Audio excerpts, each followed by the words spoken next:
Kan hunduma keessaniif nagaan gooftaa isiniif haa baay'atu. Baga gooftaatti heegamtanii inni karaa hundumaatti nu gargaare waaqayyo maqaan isaa bara baraan kabajamaa jajamaa haa ta'u. Egaa furtuu dhalootaa kan jedhu yookiis immoo yuutuubii furtuu dhalootaaf maatii kan taatanii baga gammaddanii. Egaa akkasumas immoo warri maatiin taane koottaatti sabiskiraayib laayik godhaatii maatii ta'aafi isiniin jedha. Egaa ani waaqayyo na gargaaree hirmaattuu maaddii kanaa yookiis immoo hirmaattuu yuutuubii furtuu dhalootaa kanaa kanan ta'ee har'a waaqayyo na gargaaree kunoo carraa argadheen jira isin gidduutti. Warreen isinis maatii taatanii jirtanii carraan kun guyyaa tokko akka isin qaqqabu abdiin qaba. Akka carraan kun isin qaqqabuuf yeroo hundumaa hirmaattanii laayik sheerii yoo gootanii hiriyoota keessan biraan geessanii carraan kun isin qaqqabaa carraan waamicha han argadhe. Har'a garuu carraa argadhee gidduu keessanitti yookiis immoo karaa yuutuubii furtuu dhaloota kan jedhu kana as ba'een jira. Gooftaan nu gargaare haa eebbifamu. Egaa warri maatii hin taanes asumaanotuma karaa deemtanii gaafa fuulee keessan duratti dhufee furtuu dhalootaa kan jedhu kana sabiskiraayib godhaa otuma harki keessan isin hollatu otuma isin didutti buusa. Maatii ta'uun akka salphaatti maatii ta'uu ni dandeenya. Egaa yuutuubii furtuu dhalootaa har'ammoo maal qabatee dhufee har'ammoo maaliin hirmaattuu maaddii isaatii sanaa affeere laata isa kana walumaan itti seenna. Haa ta'u malee walaloo qabadheetiin jechuudha kanan yaadde qopheessituu walaloo kanaa eenyu akka ta'e walaloo kana keessattis hin bartuu eenyu ishiin maatii furtuu dhalootaa keessaa yookiis immoo hirmaattuu yeroo hundumaa kan maaddii kanarraa hirmaattu kanas dhiyaatte kan jedhu walaloo kana keessatti nu baruu dandeessu gooftaan haa eebbifamu. Egaa mata dureen walaloo kiyyaa eloo yaa qulqullummaa jedha. Namni heloo yaa qulqullummaa jettanii qulqullummaa dhageessifachuu barbaaddanii akkuma sila isinii kaasee laa'ikii sabiskiraayib sheeris gadi tuqaa yeroo kanaa walii wajjiniin qulqullummaa barbaaduu ni dandeenya. Warra qulqullummaa barbaaduufis immoo dabarsaatii sheerii isaaniif godhaa isaanis barbaaduu danda'u nu duukaa gooftaan haa eebbifamu. Akkas jedha mata dureenii walaloo kiyyaa heloo yaa qulqullummaa jedha. Heloo yaa qulqullummaa si waamaa dhaga'ii iddoo dhokatte keessaa ka'ii fuulletti ba'i maal taate maaliif baddee rakkinni kee maaluma asan jira nuun jedhii sagaleetu si waama asan jira nuun jedhii sagaleetu si waama. Osoo teessoon siif maluu maal fuuta daaraa keessaa xuraa'ummaadhaaf jettee ofii kee lafa teessaa kun raawwatee hin ta'u ka'ii tattaafadhu iddoo keetti deebi'ii xuraa'ummaa kaafadhu. Warqee koo qulqulluu koo mudaa hin qabdu maleessaa har'ammoo dagatamtee awwaara keessa teessaa mee ka'ii urgufadhu bakki sun siif hin malu iddoo malee teesse akka baala digaluu iddoo malee teesse akka baala digaluu. Osoo teessoon siif maluu maalumaaf akkas taate bakka kee durii sana maaliif dhiistee gad buute mee kootti ol deebi'ii mirga keetiif falmadhu. Ofii ol deebi'ii xuraa'ummaa kaafadhu. Ofii ol deebi'ii xuraa'ummaa kaafadhu. Inni hamma wal booressee wal makee wal laalchisu fakkeessaadhaan fakkeessee farda sobaa kaachisu. Duubaan kuulii kuullatee akka nooraa hawwaalaa gaafa ati ol baate booruutu nuuf calala. Gaafa ati ol baate booruutu nuuf calala.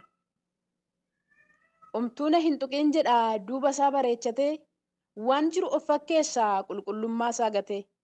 Fakkeessaan barichaa maaliif teessoo yaabbataa? Qulqullummaa nuuf mo'i situu dhugaaf dhaabbata. Qulqullummaa nuuf mo'i situu dhugaaf dhaabbata.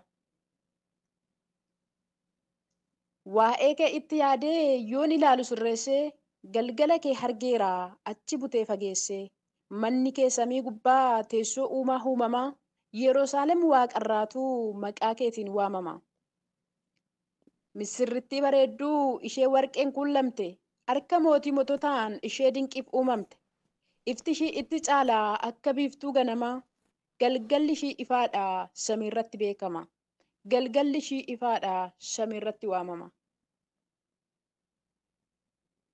Warqee koo eessa deemtee harka baasi dubbadhu, bakka buufattee jirtu mee ka'iitii himadhu, gaaffii keessa garaa koo maaloo naaf deebisi, asan jira naan jedhi sagalee dhageessisi, asan jira naan jedhi sagalee dhageessisi.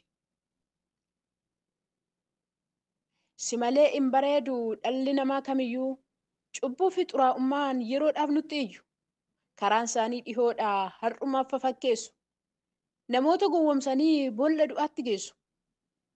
Buufata kee duraatti deebi'iitii dhaabbadhu, xuraa'ummaa salphisi teessoorra nuuf yaabbadhu.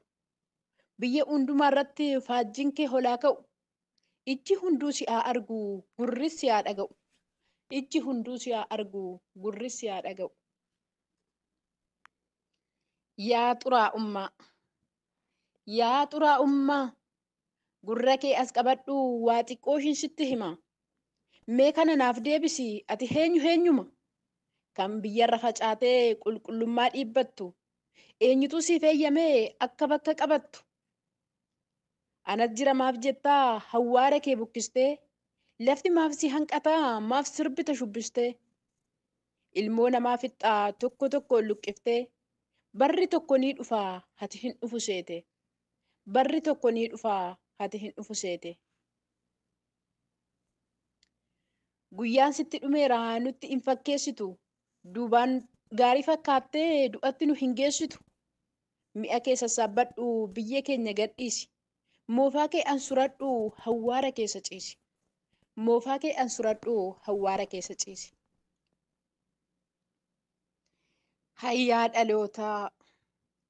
Hayyaa dhalootaa, qaroominatti hirkatee qulqullummaa isaa balleessee, haalaan of babbareechee sobee itti fakkeessee, duubaan gaafa ilaalamu misirroota fakkaata, keessi osoo qoratame maaluma baata laata?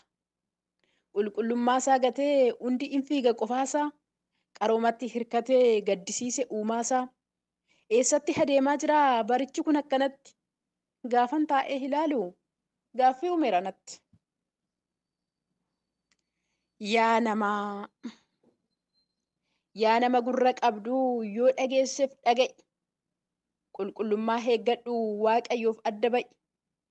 Jireenyi qulqullummaa buufata Waaqayyooti, qulqullummaan jiraachuun kunis waamicha isaati.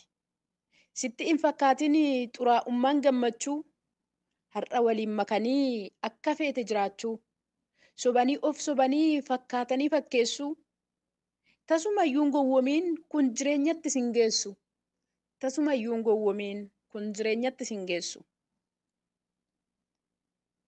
Eessa jirtaa namanaa bakki argama kee eessa? Mee sirritti xiinxalii obboleessaa, ijji waan hundumaa argu jira samii walakkaa, isa hundumaa uume calaqqee fi bakakkaa.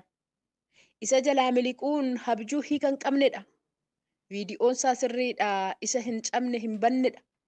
Halkanii guyyaa hin qabu yeroo hundumaa waraaba, calalliin isaa dhugaadha gingilchaa guddaa qaba, calalliin isaa dhugaadha gingilchaa guddaa qaba.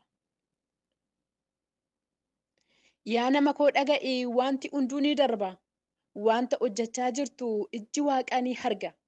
Waaqayyo hin gammadu qulqullummaa maleessaa, Waaqayyoodhaaf deebisi bakki jirtu kun eessaa? Qulqullummaan warqeedha hin gatiin warqii Waaqaa, gowwaatuu gowwomfamee jallina waliin laaqa. Ati abshaala ta'ii dhuma kee bareechadhu, qulqullummaa eeggadhu xuraa'ummaa baqadhu, qulqullummaa eeggadhu xuraa'ummaa baqadhu. Akka Yoosef ta'ii cubbuuf garaa kutadhu, qulqulluu qulqullootaa Waaqayyoon safeeffadhu. Cubbuuf hojjechuu didi qulqullummaa guddisi, barcuma jallootaa miilaan dhiitii kuffisi, barcuma jallootaa miilaan dhiitii kuffisi. Gooftaan isin haa eebbisuu. Yoon carraa argadhee walaloo biraan walitti deebi'uu dandeenya. Laayik, sabiskiraayib, sheer gochuu hin dagatinaa. Kun dhaamsa kooti. Eebbifamaa. Shaaloom.